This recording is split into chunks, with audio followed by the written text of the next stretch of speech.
TRPC office visit করার জন্য আসিনি। ফিজিক্যালি এমন মনে হয় টিআরপিসি অফিস ভিজিট করার জন্য এসেছি।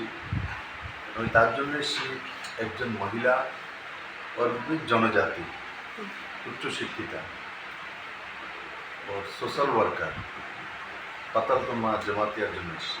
কারণ কি ওনার সোশ্যাল লাইফ, ওনার ব্যক্তিগত জীবন और एज ए ফিমেল অনেক সংঘর্ষ করেছেন, অনেক আন্দোলন করেছেন।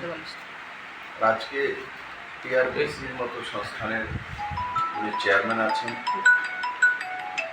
তার জন্য আমি এসেছি। কারণ কি মহিলাদেরকে অগ্রাধিকার, মহিলাদেরকে আগে বাড়ানো, এটা ভারতীয় জনতা পার্টি স্বভাব এবং মানসিকতা। মাননীয় প্রধানমন্ত্রী নরেন্দ্র ভাই মোদী প্রধানমন্ত্রী হওয়ার পর এই দেশে প্রথম 11 জন সেন্ট্রাল মিনিস্টার মহিলা, দেশের ফাইন্যান্স মিনিস্টার প্রথমবার মহিলা, দেশের ডিফেন্স মিনিস্টার প্রথমবার মহিলা। এই নির্মলাজি আগে ডিফেন্স মিনিস্টার ছিলেন, আর 2019-এ সরকার হওয়ার পর ওনাকে ফাইন্যান্স মিনিস্টার বানানো হয়েছে।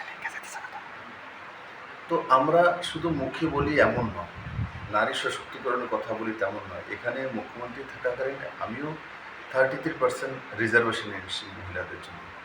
টিএসআরে প্রথম মহিলাদের জন্য 10% রিজার্ভেশন এসছে। টিএসআরে এখানে ছিল যে টিএসআরে মহিলা হতেই পারে না, অসম্ভব। এটা কীভাবে হতে পারে? মহিলারা কীভাবে কেউ ফটেছে উঠাবে?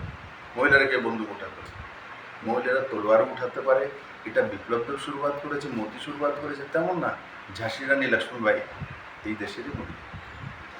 পেছনে ছোট্ট বাচ্চাকে নিয়ে তোর 2 হাতে তলোয়ার চালিয়েছে ব্রিটিশদের বিরুদ্ধে। তো এই ভারতেরই তো মহিলা। মাতঙ্গিনী হাজরাই ভারতের, ইন্দিরা গান্ধী ভারতেরই। তার জন্য মহিলাদেরকে সশক্তিকরণ 50% মহিলা।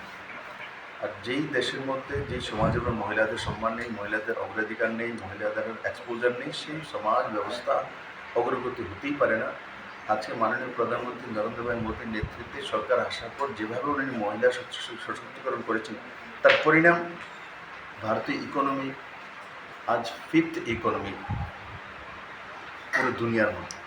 তার পরিণাম আমাদের ওভারঅল ডেভেলপমেন্ট। তার পরিণাম ভারত এখন দুনিয়ার মধ্যে ডিফেন্সে বড় একটা শক্তিশালী দেশ। এইগুলো কোনো না কোনোভাবে মহিলাদের সঙ্গে জুড়ে থাকে। তার জন্য প্রথম যে আপনি প্রশ্নটা করেছেন যে আপনি টিআরপিসি অফিসে দেখার জন্য এসেছেন, আমি টিআরপিসি অফিস দেখার জন্য আসিনি। আমি ওই পাতাল কন্যা জমাতিয়াকে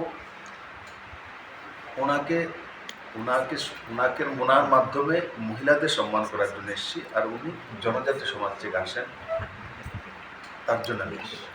স্যার, গতকাল আপনি উপনির্বাচন